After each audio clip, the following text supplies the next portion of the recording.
Hello tout le monde, j'espère que vous allez bien. On se retrouve dans une nouvelle vidéo aujourd'hui où on va parler sommeil de bébé. Je vous ai déjà fait une ou deux vidéos sur le sujet, mais aujourd'hui je vais vous donner les meilleurs conseils que j'ai appliqués pour aider ma fille à dormir. Donc les conseils que je vais vous donner sont des choses qui fonctionnent chez nous, qui fonctionnent avec notre fille. Donc je vous garantis pas que ce soit ok aussi chez vous, mais les conseils que je vais vous donner sont des choses que l'on devrait appliquer globalement de façon générale.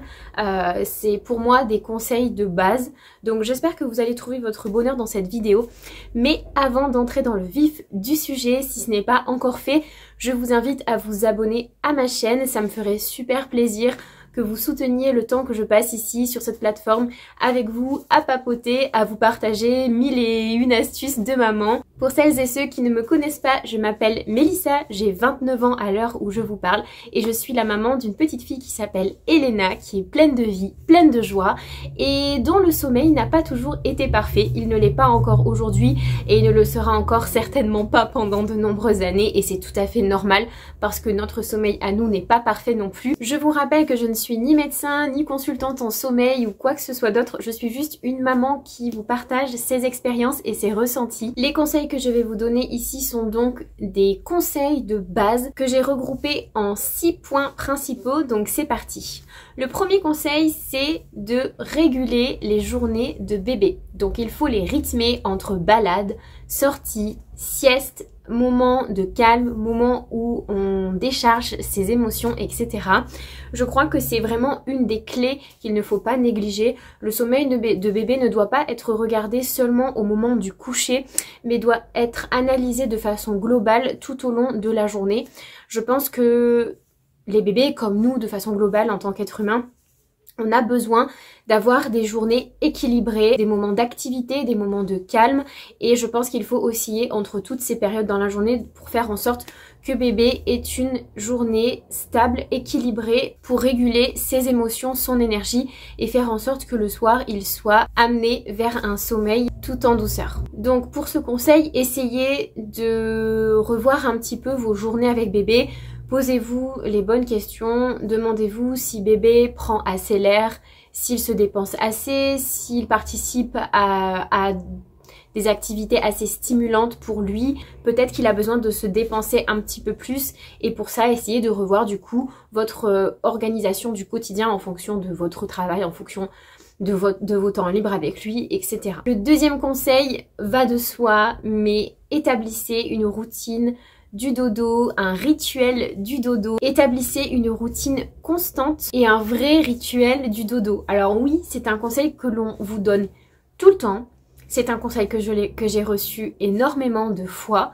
Mais je crois que c'est quelque chose de très très important à tout âge pour des raisons différentes. Mais c'est quelque chose de fondamental parce que bébé n'a pas l'heure sous les yeux et il a besoin qu'on l'aide à comprendre le temps qui passe et à comprendre le fil des journées. Établissez donc une routine qui soit prévisible et régulière tous les jours. Alors cette routine-là, elle vous appartient et elle ne regarde que vous, dans le sens où la routine du soir et du dodo de la voisine avec ses enfants n'est pas la même que la vôtre avec vos enfants à vous, tout simplement parce qu'on a des modes de vie qui sont différents, les enfants ont des intérêts différents. Il y a peut-être des enfants qui le soir auront besoin de comptines douces, peut-être que d'autres enfants n'aimeront pas ça et préféreront faire de la lecture, peut-être qu'il y a des enfants qui aimeront et qui auront besoin des deux, peut-être que ça va être des massages, peut-être que voilà, ça peut être tout un tas de choses et c'est quelque chose qui vous appartient et il faut que cette routine vous ressemble et convienne aussi à bébé. Il faut que ce soit un temps où vous preniez vraiment le temps de participer à ces instants et il faut pas que ce soit une corvée, voilà, c'est vraiment un moment de détente pour vous et votre enfant, c'est un moment de connexion, c'est un moment aussi de déconnexion où vous vous centrez ensemble pour emmener bébé vers un sommeil réparateur. Donc la routine du soir chez nous, Elle est la même globalement depuis longtemps, je vous avais déjà fait une vidéo sur le sujet.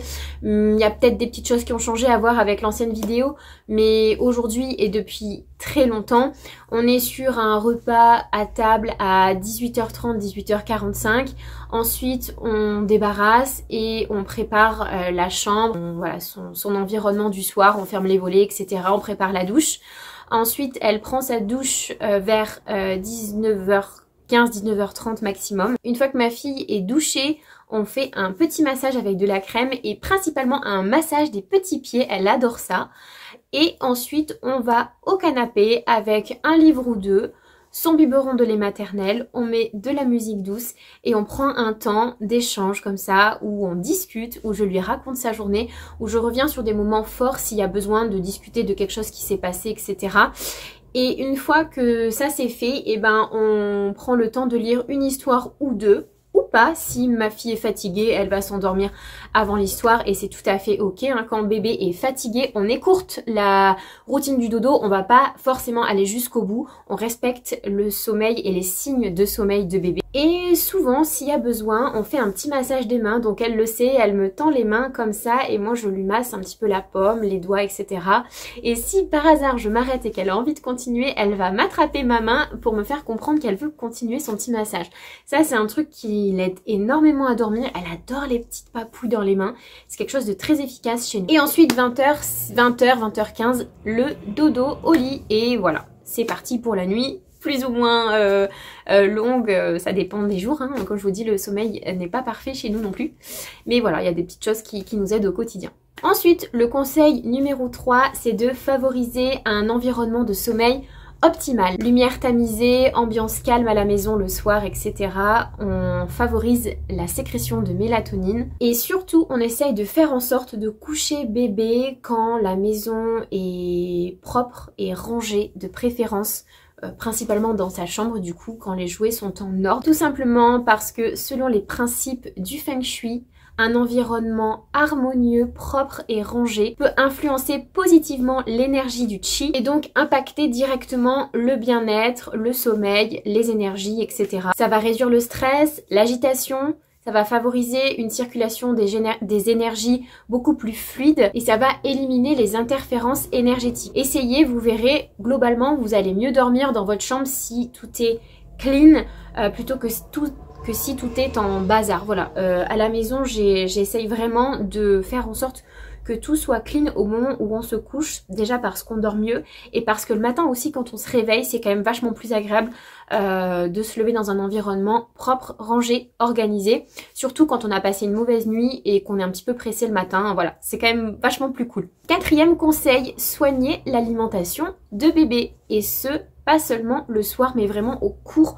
de la journée. Donc vous l'avez compris, faites bien attention au sucre. Donc évidemment on ne donne pas de sucre à bébé, mais il peut y en avoir dans vos compotes, vous pouvez lui faire goûter des petits gâteaux que vous êtes en train de manger, etc. Enfin bref, il y a mille et une façons de consommer du sucre dans une journée. Ce sucre-là va stimuler le système nerveux, il va augmenter le niveau de glucose dans le sang, ça va donc donner un coup de fouet temporaire d'énergie à votre enfant, ou à vous-même, hein, de toute façon c'est aussi valable pour nous. Et donc cette hausse d'énergie peut rendre difficile l'endormissement. Ça va aussi perturber l'horloge interne, augmenter l'adrénaline. Donc l'idéal c'est quand même d'éviter la consommation de sucre tout au long de la journée et principalement en fin de journée. Donc on évite de consommer du sucre 3 à 4 heures avant l'heure du coucher. Donc attention si vous donnez le goûter un peu tardif à votre enfant, s'il vous demande un deuxième petit gâteau, enfin voilà ces petites choses là. Ou ça peut être même aussi une dose de fruits trop importante aussi au moment des repas le soir. J'ai remarqué à la maison que si ma fille mange des fruits le soir au dessert, et ben le sommeil est un petit peu perturbé quand même, principalement quand je vais lui donner un fruit qu'elle adore comme des myrtilles ou des framboises, parce qu'elle va m'en redemander, elle va en manger un peu trop et donc du coup voilà, c'est quand même, ça reste quand même une forme de sucre et c'est pas top. Le cinquième conseil, c'est organiser vos journées à vous aussi parce que c'est super important. Donc pour ça on essaye de respecter les cycles de sommeil de bébé, donc c'est-à-dire pour sa sieste et du coup aussi pour l'heure du coucher. Donc essayez d'organiser vos journées par exemple le week-end notamment quand vous avez quelque chose de prévu. Essayez de faire en sorte de pas trop perturber les moments de sommeil de votre enfant. Donc je ne suis pas en train de vous dire de ne rien faire du tout et de ne rien prévoir, absolument pas. Je vous conseille juste d'essayer de moduler un petit peu votre organisation, de moduler les horaires des choses que vous avez prévues, etc. Peut-être d'en faire plus un autre jour, d'en faire moins ce jour-là, enfin voilà. Et d'essayer de faire en sorte de répartir et de lisser un peu vos activités avec bébé, avec votre entourage, etc. pour faire en sorte que le cycle de bébé soit respecté. Je vous donne un petit exemple. Ma fille à la maison fait la sieste aux alentours de 13h15.